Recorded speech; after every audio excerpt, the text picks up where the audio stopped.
Hello বন্ধুরা, তোমরা সবাই কেমন আছো? আজ আমি মিক্সড পনির সবজি করে দেখাবো। তার জন্য আমি লম্বা লম্বা করে দুটো ক্যাপসিকাম, দুটো আলু, তিনটে গাজর ও কিছুটা বিনস কেটে নিয়েছি, আর এক প্যাকেট পনির, কিছুটা আদা, 1 থেকে 1.5 চামচ জিরা ধনার গুঁড়ো, 2 চামচ পোস্ত, আর কিছুটা কাঁচা বাদাম, আর 5 থেকে 6টা লঙ্কা।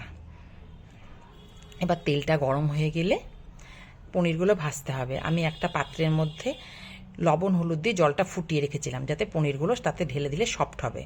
এবার তেলের মধ্যে গাজরগুলো লাল করে ভেজে নিয়ে তুলে নিতে হবে। তারপর সেই তেলে আমি ক্যাপসিকামগুলো একই রকমভাবে লাল করে ভেজে নেব।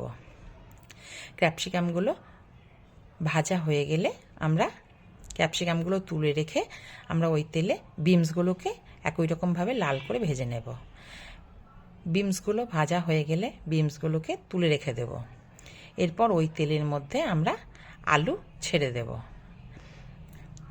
আলুগুলো যখন লাল করে ভাজা হয়ে যাবে, এবার আমরা আলুগুলোকে সেই পাত্রের মধ্যে আবার তুলে রেখে দেব। এবার যে কড়াইয়ে তেলটা থাকবে, সেই তেলের মধ্যে আমরা অল্প করে কালো জিরা, 2টো শুকনো লঙ্কা ও 2টো তেজপাতা দিয়ে দেব। দিয়ে একটু নেড়ে আমরা ভাজা সবজিগুলো তার মধ্যে ছেড়ে দেব। হালকা একটু নেড়ে তার মধ্যে আদা, জিরা, লঙ্কা বাটার গুঁড়োটা দিয়ে দেব। সামান্য একটু জল দিয়ে ভালো করে কষতে হবে।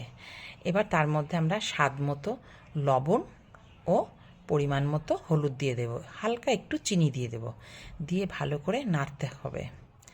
একটু কষা হয়ে গেলেই আমরা 2টো টমেটো পেস্ট ছিল, সেই 2টো টমেটো পেস্টটা আমরা তার মধ্যে দিয়ে আবার কষতে থাকতে হবে। কিছুক্ষণ কষার পর আবার তার মধ্যে আমরা পোস্ত বাদাম বাটাটা দিয়ে দেব, দিয়ে আবার ভালো করে কষতে হবে। একটু কষা হয়ে গেলে আমরা তার মধ্যে পনির সমেত যে জলটা রেখেছিলাম, সেই জলে কিন্তু খুব সামান্য পরিমাণ লবণ দিতে হবে, সেই জলটা ঢেলে দেব, দিয়ে মিনিট 5-এর জন্য আমরা ছেড়ে দেব। আমাদের এবার মিক্সড পনির সবজিটা তৈরি। তোমাদের যদি এই মিক্সড পনিরের সবজিটা ভালো লেগে থাকে, তাহলে আমাকে একটা কমেন্ট করে জানাবে প্লিজ।